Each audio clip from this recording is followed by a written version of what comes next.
Yeah, I'll react to that, sure. Okay. Oh no, we're doing Stonehenge. Stonehenge is the best henge. Yeesh. True. Okay. We're preemptive like. Oh, you guys can't see it yet. One sec. Original link to the video, top of the description, Discord below that. Love to have you. Pull up a chair. I have been, by the way.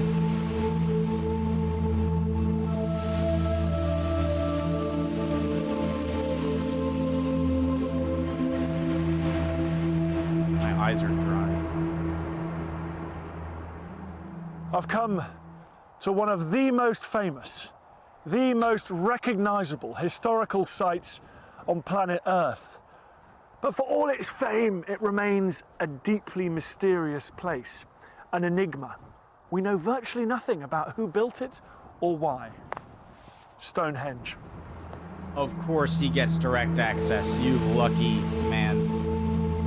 I could only see the walkways. No matter how many times I come to Stonehenge, it never loses its sense of magic. Its position in the middle of this wide open plain and raised up, looking at this wonderful view all around. And then of course the stones themselves, which have remained upright since they were erected by our Stone Age ancestors over 4,000 years ago. It's a place to come and think about. Aren't the pyramids older than that? He said 4,000. I don't even have to go back. I know. I heard him for sure. Over 4,000 years ago. Does that mean that the Stonehenge is younger than some of the pyramids? Or am I wrong on when the pyramids were built? It's a place to come and think about the passing of time, how small and irrelevant our little lives are compared to the generations that these stones have seen. And then, of course, you just marvel at the construction. It all began around 3000 BC with the ditch and the mound out there. You can just see it there. And then at about 2500 BC, they added these blue stones. Now, what's amazing about these is that these heavy stones, each weighing more than a ton, were brought not from nearby, but from South Wales. They've identified the quarries in South Wales where these were from. Question, guys. And that was done. Question. How did they know that the blue stones were placed at a different time than the bigger stones? In the Stone Age, with no wheels, no axles, From Wales, no metal right? tools, the countryside would have been wooded, and they still don't really know how they achieved that. And then from 2500 BC onwards, you start to get development of this site for about 500 years. So they rearrange the blue stones, and then they add these giant sarcens. And these sarcens were put in a huge circle. The blue stones were then rearranged in a circle, and with an inner circle, an outer circle there.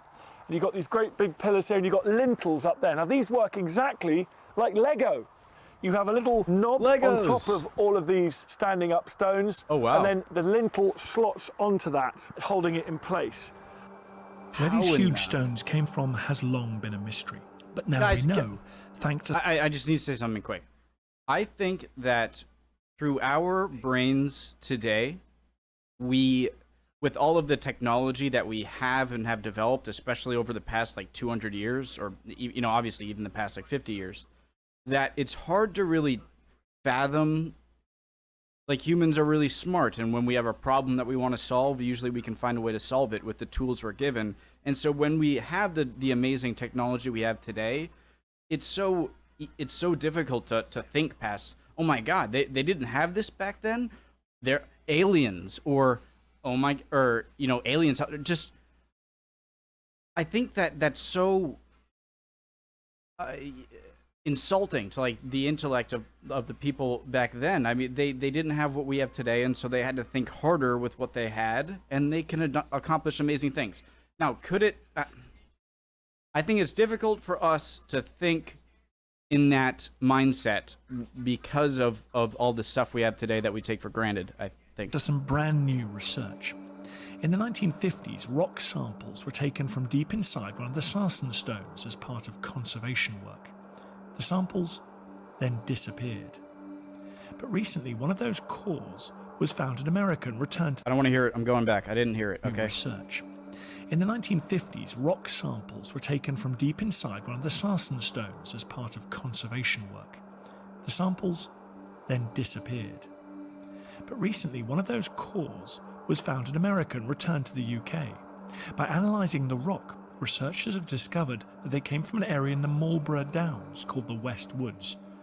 The site is 25 kilometres north of Stonehenge, but how the builders transported these huge stones Couldn't they have just drilled another hole in it? Or remains a mystery. okay. It's a place of such power now, even though we're used to huge structures and grand vistas. Can you imagine 2,500 years BC? This would have been jaw-dropping. Much of Britain was covered by a vast forest, but this part of Salisbury Plain was clear of trees. It's to do with the chalk soil, so just the setting would have been spectacular. And then you'd have arrived here and you'd have seen a gleaming white monument. Many of these stones have become darker, they've weathered down. They would have been much, much brighter. So you'd have walked up to this beautiful, gleaming set of stones. Even bigger stones forming a structure in the middle. That's like the pyramid, right, guys? Where like wasn't it more polished, obviously, and it had a gold tip on it? With perhaps that altar stone there as the centerpiece. What's fascinating though is that the more research they do on this site, the more they discover. Recent laser technology has revealed something they never thought was possible. That these lintel stones here on top, those are not just rectangular bricks, just each one moved slightly so you create the impression of a circle. They have actually been rounded off, so they are in fact a circle. That is an extraordinary knowledge of geometry, let alone stonemasonry, for 4,500 years ago.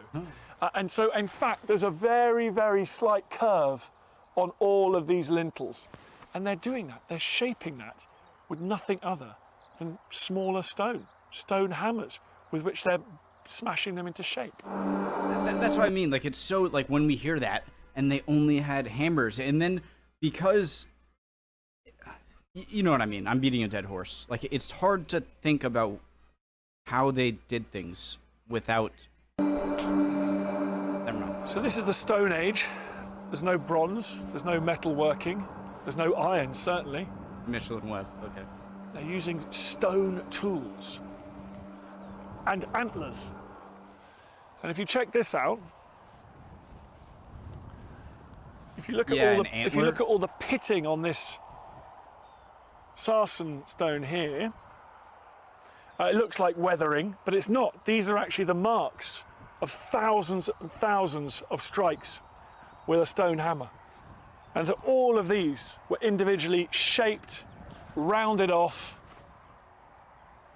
completed by thousands of hours of craftsmen hitting it with little stones. Yeah, guys, an antler. I feel like an antler, if I go like Stone Age, an antler just seems like such an appealing thing that I feel like you could find a lot of different uses for, and so I would have dibs on the next kill. Antler's mine.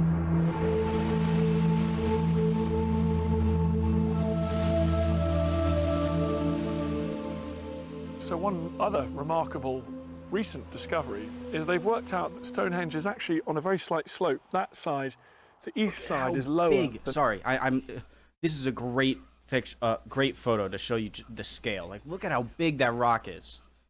And why didn't they let me get this close? It's out that Stonehenge is actually on a very slight slope. That side, the east side, is lower than up here on the west. But extraordinarily, the builders have accounted for that and levelled it by using slightly shorter stones here and taller stones down there, so that the ring of lintels is dead flat.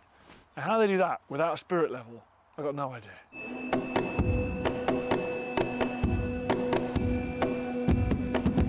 We know frustratingly little about the people that built Stonehenge. We don't know how they were organised as a society, whether it was one tribe or a group that perhaps covered the whole of Britain. There are some clues. These bluestones come from South Wales. That implies that there was a mode of exchange between the people that live there and the people of South Wales. We also know that in a nearby camp that seems to have been built for the people that constructed this site, there were animals, remains, feasting had taken place there. And those animals were brought from as far away as the north of Scotland. And so it's been suggested that Stonehenge was not just the product of the people that lived around here, but perhaps some kind of effort that stretched for hundreds of miles across Britain, from southern England to northern Scotland and the west of Wales. That's pretty cool to think about. It was like a island-wide effort. And that suggests a political sophistication, an organisation, Right. way in advance of anything we'd ever imagined. So true. Stone True. Age peoples being capable of. Let me just mention one last, and then I'll shut up about it, just because I think I can phrase it well. Like when thinking about how did they do this, humans are really smart animals, okay? And I think we shouldn't go too crazy with our hypotheses just because, oh, they didn't have this or that tool. How could they do that? I'm beating. Okay, I'll.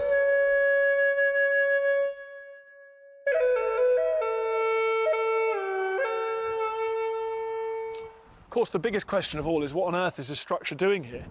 And you cannot come here without being made very aware of its positioning in relation to the sun. There are angles everywhere, and we know that it is aligned to the solar calendar. At the summer solstice, the longest day of the year, the sun will rise just over that heelstone right over there. And then in the winter solstice, the shortest day of the year, at sunset, the sun would have set right between the two uprights of this trilithon here. One of them has now fallen on the ground. That's the lintel, and that one, though, is still upstanding. That's the tallest stone on this site. Look how high it is, and it goes down 2.5 meters underground as well.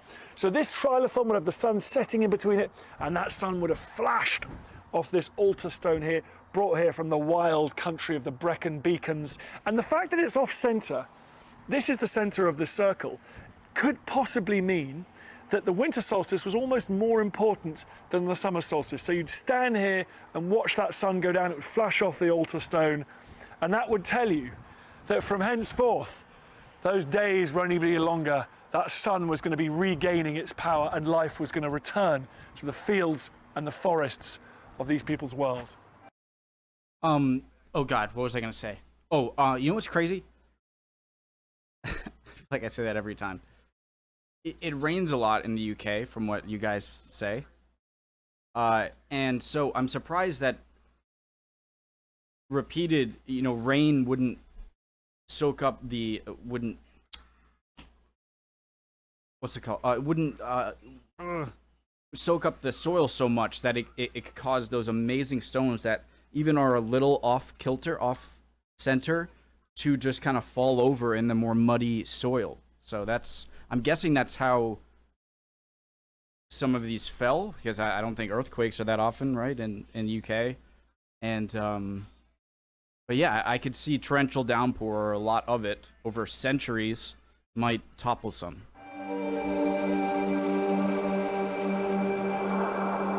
I want to make sure I'm still Modern recording. laser scans have shown us that Stonehenge continued to be important for generations of people long after the original builders had died. This is graffiti or carving of a knife, and we know it's from the Bronze Age, around 1800 BC, so centuries after these stones were erected here. Whoa. And the laser scan also showed alongside this knife there are dozens of axe heads. So clearly in the Bronze Age it was an important place to come as well, perhaps with a sacred function as well. Above it you get slightly more prosaic graffiti. You've got people who visited in the early modern period, it looks like, but the most famous visitor inscribed his name on a standing stone just over there. We think this is Christopher Wren. You've got the cross there, so Christopher, the cross, the Christian cross, and then Wren, W-R-E-N, one of the most famous architects in the history of the world, who built St. Paul's Cathedral, Royal Hospital, Chelsea, the Greenwich Naval Hospital, all of the magnificent buildings of late 17th century England. And he came here, he was a local boy, and he must have been inspired. And people say the shape of Stonehenge, the proportions of Stonehenge are visible. So clearly it was, like, at what point what year did they decide to put a rope around it and only allow visitors to kind of stand behind? So this, for a long time, this was just a place you could just walk up to as if like you're in a park. And so when did they change that? His plans for his magnificent domed cathedral, St Paul's in London. Stonehenge remains a place of inspiration and discovery. To find out about the latest research, I met up with Heather Sabir, a senior curator here at Stonehenge. Heather, presumably what we know about this place is being transformed by the archaeology, the satellite technology, what we're able to tell from this landscape now. Absolutely, particularly over the last 20 years, there's been a lot of research going on, not so much right in here inside the stone circle, but certainly in the landscape. And it almost reflects the development of archaeology as a discipline. You're quite right, the science has moved on so much, and there's different aspects of the science. We can now do so much with geophysical techniques, remote sensing, both from the air and on the ground. And the biological science, if you like, people are examining deposits on pottery and flint and can tell so much more now than we could 20 years ago. Well, because I remember when I started to come here and take an interest in these things, you know, as a kid, there was no talk about the landscape. It was Stonehenge, the circle, this was it. And now, every time you hear about this place, it's very much more, it's part of this extraordinary Neolithic landscape. Guys, I'm wondering how they kind of groom the landscape here, because you can see, like, clearly the grass has to be cut, but you don't want to take a weed whacker out to get the edges of the stone, because it would damage the stone, obviously. So I'm assuming every now and then someone goes out with a fine pair of scissors and just does that. Part of this extraordinary Neolithic landscape.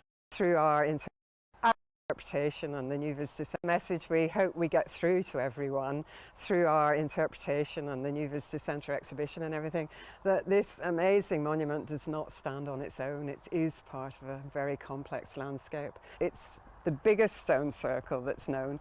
This one is unique because it's architectural. If we just look up, you can see we've got a classic trilithon here behind us, the two uprights with the lintel, and of course trilithon is just the Greek three stones. But it's the technology they've used is really quite amazing, because this is very dense sandstone, so it really is quite amazing. But one of the most significant things for the research that went into the Visitor Centre was we managed to do a laser scan of every stone, and that gave us a huge amount of information on different levels. First of all, it recorded every stone in great detail, and prehistoric features as well as more modern features. It gives more information about how it's all put together, and crucially, it confirmed that it is built on a northeast-southwest axis, which is what the solstice alignment is based on. It is just so dizzying that the technology, like the mathematics that they had access to. And but when you think about it, they probably did have people we would call mathematicians, you know, engineers, astronomers, you know, as well as people who were good at farming and growing crops and you know, making lovely decorative things as well. But before I ask about the rest of the landscape, can we just talk about the circles just a little bit more? Has anything ever been found with archaeology in here? Are there graves or deposits within this space? Good yes, question. Absolutely, because one of the first things that happens is they enclose the space outside the stone part of the monument with a bank and a ditch. And when that was cut around about 3000 BC, it would have been gleaming white on the landscape. And it has two entrances, again, one to the northeast horizon where the sunrise comes up on midsummer morning, and then one slightly to the northwest. And just inside the bank and ditch is a series of... Guys, has everyone like checked out every single area of every stone, or could there still, like, could I go and discover, or I'm just wondering how thoroughly every single surface of every stone was checked for any, you know, engravings or whatnot? 56 pits that are famously known as the Aubrey Halls after the antiquarian Sir John Aubrey. I gotta go back like 10 seconds. Okay, chill. Northwest. And just inside the bank and ditch is a series of 56 pits that are famously known as the Aubrey Halls after the antiquarian Sir John Aubrey, who discovered them. And they hold cremation burials. So this site is still the largest cremation cemetery known in Britain. And after excavations in the 1900s on one of the Aubrey Holes, the finds were all sort of dumped back in. But archaeologists re-excavated one of the Aubrey Holes, and there's been a lot of 19th century known in Britain. And after excavations in the 1900s on one of the Aubrey Holes, the finds were all sort of dumped back in. But archaeologists re-excavated one of the Aubrey Holes, and there's been a lot of work done now on that cremated bone. And because they're prehistoric cremations, there's still quite a lot of bone material that survives, because obviously they wouldn't get the high temperatures that modern cremations would. And so scientists have been able to find out quite a lot just from that one Aubrey hole. There were at least 60 individuals. So we are making it more difficult for archaeologists of the future to learn about our remains because we have such thorough cremation. That's why if I were to ever, like, whenever I die, whenever that is, all right, I want to be put in like a really funny position. Like that's why I don't want to get cremated. I want to like give someone a laugh in like 1,000 years or something, you know? Like that would be so funny. Just like put me in this hilarious position. Like just like, or like my hands in like a gang sign or no, that was dumb. Never mind. Find out quite a lot just from that one Aubrey hole. There were at least 60 individuals, some men, some women, and a few children. And from isotopic work, which is, you know, analysis. No, you know what? You should put me in like such a mind-boggling scenario. Like put half of my body in this soil that is like 1 million years old, and then half of it in soil a little bit away, but in a different layer that's like 500,000 years old. And then they'll think, I don't know. It looks as if those people may have grown up on a granite soil, which is why there is a thought that they may have been associated with where the bluestones are found in Wales, for example.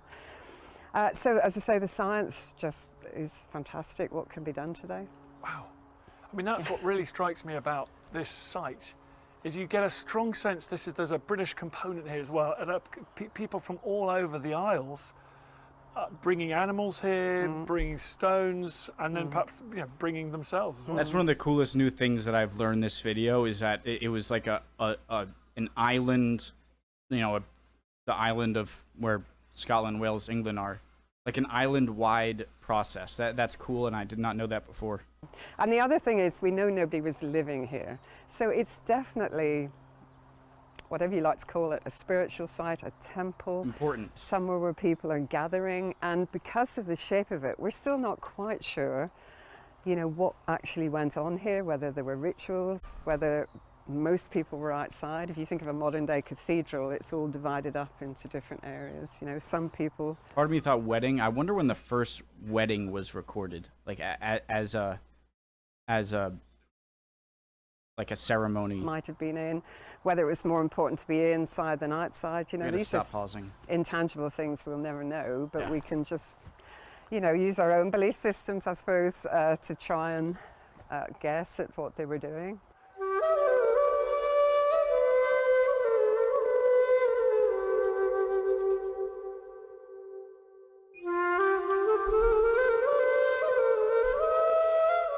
Clearly, I mean, there's so many humps and bumps. It feels like a very active prehistoric landscape. It is. It's full of archaeology, which is another reason why it became a World Heritage Site. And up on the ridge here, you can see Bronze Age barrow cemetery. So these people came after the main period of the stone monument was in use.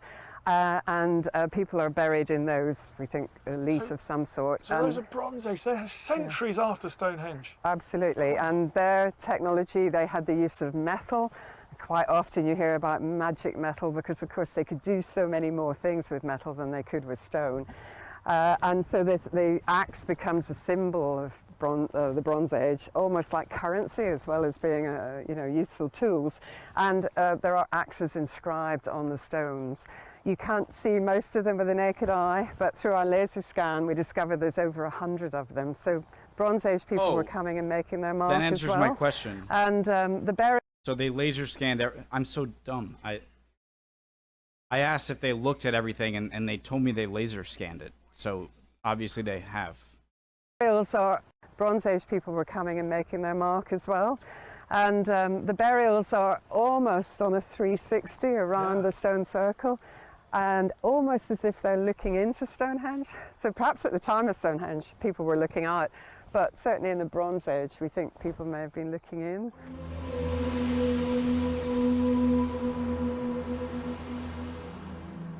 No, it's not the fashion these days, but I would love to.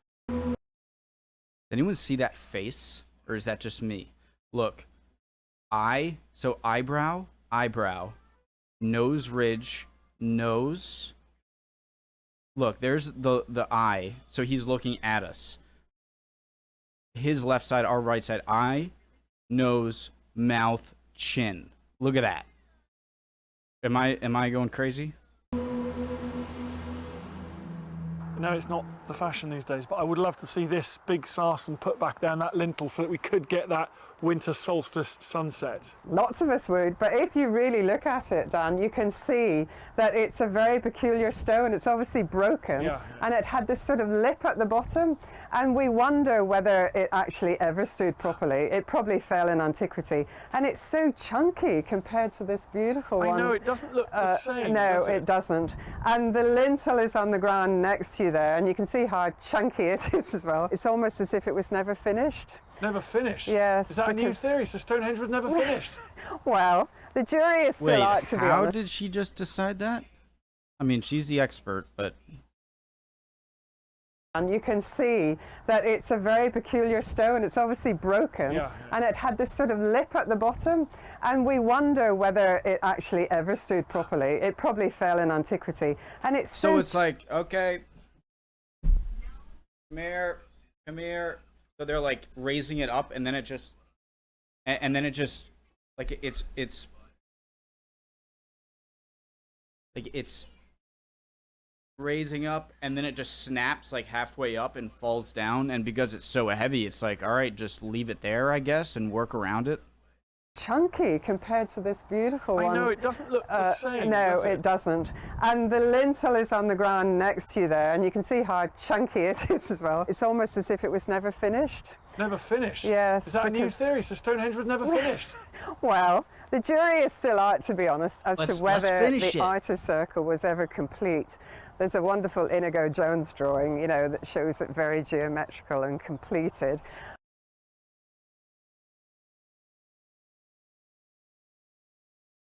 Reminds me of like a Viking, or like the dwarves from Lord of the Rings or something. But in fact, at this bit behind us, which is sort of the back towards the southwest, you can see that some of the outer stones are not really as tall as the rest of the uprights. So it's quite interesting as to whether, I think some prehistorians think, of course it must have been finished, a bit like the pyramids.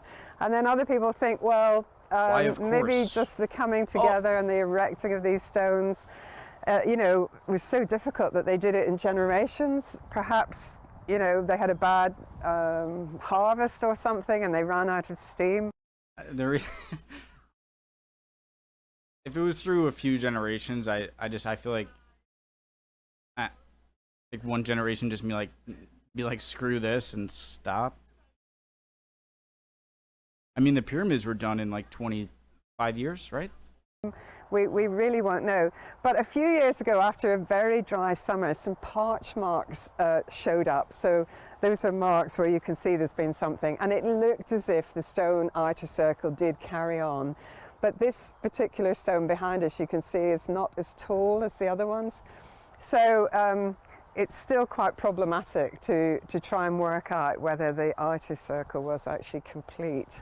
I don't know how you guys do it. So many so many unknowns. Yeah, but in a way, you know what saves that? And there's a lot of TV shows. Aliens. Just why bother thinking more about something that could be fascinating, but it's annoying because we don't have an answer, and so people insert their own, which is mind blowing. Aliens, sure. So important because there's nothing written down. You know, we do have to use the evidence to try and work out what these people were doing and thinking. And I'm just looking at the graffiti behind you there. You've got to remember that history had a relationship with Stonehenge. You know, it was always an ancient monument to our, our ancestors. I'm pausing so much, but that's one of the greatest things about learning about history and looking at a video about something like Stonehenge is how what used to seem old to me, like World War I, the American Civil War, American Revolutionary War, certainly, all used to seem like such long ago. But as you learn more about history, that's almost like modern history now to me, and how just seeing the little like engravings and knowing that could have been in like 1436, but it would have been still incredibly ancient to that person. It puts a lot of things in perspective, or time in perspective, and I love it. You know, do we know what the Romans and then the Saxons and then subsequent peoples made of it? Well, I must admit, I think one of the amazing things is that so much of it survives, but I think it's partly because it would have been quite tricky to remove it. Bits have been taken away, we're pretty sure, and bits have been knocked off.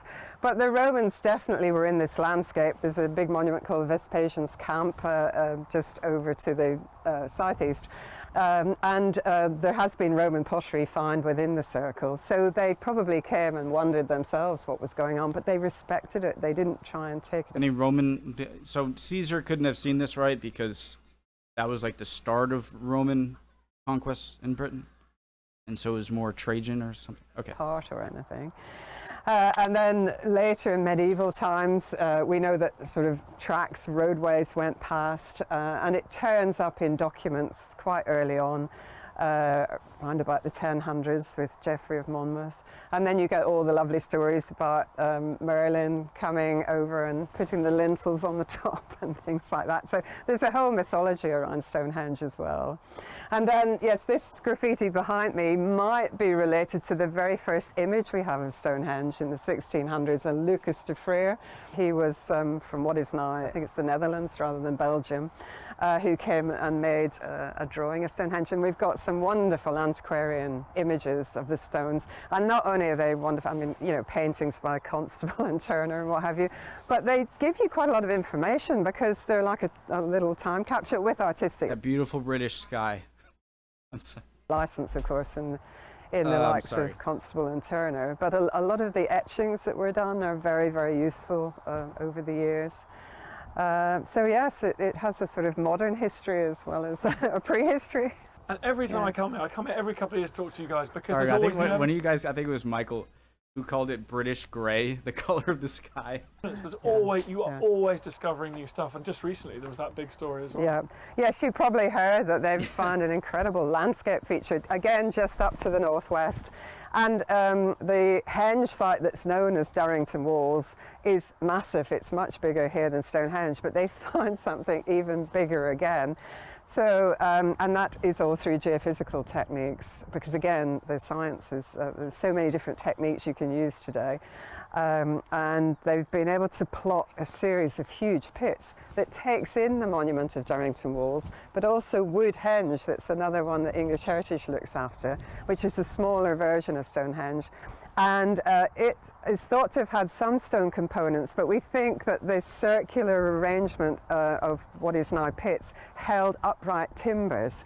So it would have been a timber monument, a bit like Stonehenge, and it wouldn't have been solid, but with the different arrangement of timbers, again, it probably would have looked as if it was like a wall of timber, even though there would have been gaps between them. The reason that people are so excited about it is because it also demonstrates the ability, the mathematical abilities, astronomical abilities of our prehistoric ancestors. Yeah. Wait, could it have been really ancient scaffolding for some sort of giant building and just all the wood rotted away? But then that wouldn't really make sense with all of the like holes in it that line up with the sun, because if it's in a building, then sunlight won't. Never mind. It's so huge. I think I'm right in saying, I'm just assimilating the paper myself from last week. It's so huge, I think they feel that they must have had some way of measuring distance. But when you think about it, you know, I'm quite good at pacing out what is now called a meter, you know. So, and you know, people in the 1960s talked about the megalithic yard and all of that. So, and again, they were just as clever as us. So it's quite feasible that they had some form of counting system and as clever as us. Exactly. They're just as clever as us. I completely... 60s talked about the megalithic yard and all of that. So, and again, they were just as clever as us. I don't think we are any more clever, and I like the word clever. I don't think we are any more or less clever than people who lived back then. I just think that because of the, you know, like that phrase, like standing on the shoulders of giants kind of thing, like history builds technology, which transforms how you live, which transforms how you think. And so I think it's hard for us to comprehend how they did this because we've never spent many generations without the technology we have today to try and come up with crazy ways to move giant things. And it's mentally lazy to just kind of, well, that's too advanced for a rock and some, you know. So it's quite feasible that they had some form of counting system and, you know, equivalent of surveyors or whatever, but it still is quite massive. And I, you know, what form would that site have? Is it like the Woodhenge? There would have just been very spread out, but just no, monumental stones or wood? Pit shafts, whatever you like to call them. I think I'm right in saying they are absolutely massive. So I think the people who've put the paper together, the archaeologists who've got the data, are still trying to assimilate it all themselves and decide what it means on the landscape. So just huge holes in the ground. Yeah. Yes, but must have had some meaning because the effort it would have taken to dig them. I don't know if you know, at the site of Avebury there's a famous picture of the ditch, which is absolutely ginormous. There's sort of like 3 layers of people standing on different terraces, and it's on the scale of that, you know. And of course they didn't have mechanical diggers, they were digging with antler picks. But antlers, they must have had a reason. I would snag those antlers. Anytime we were on a kill, I'd be like, dibs on the antlers. Do it. And what other secrets is this landscape going to give up over the next few years? Well, I think that's the amazing thing about archaeology. It never stops. You know, just when you think you've got the measure of it all, something else turns up. And again, that is down to what is that, the giant science and being able to do. We can do so much more today that doesn't need excavation. We don't have to go into the ground. You know, we can do remote work now and landscape work without actually excavating.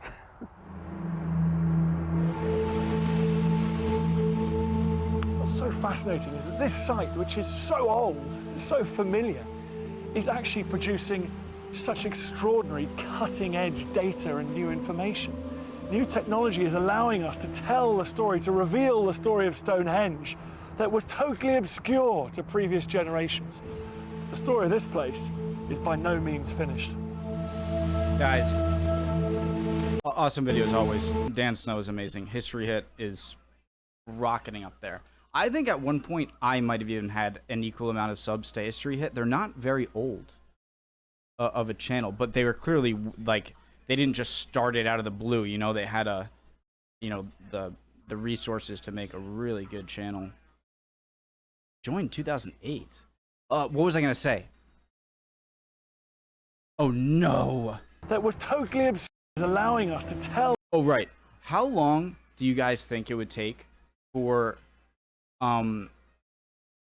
if everyone in the entire planet, like right now, just poof, vanished? Right now, just poof. It's not like there was a plague or that wiped everyone, or a meteor, or gas or atomic attack. Just everyone just poofed. How long do you think it would take for every building to just have no trace left? You know, like, isn't that interesting? You know, I wonder what that is.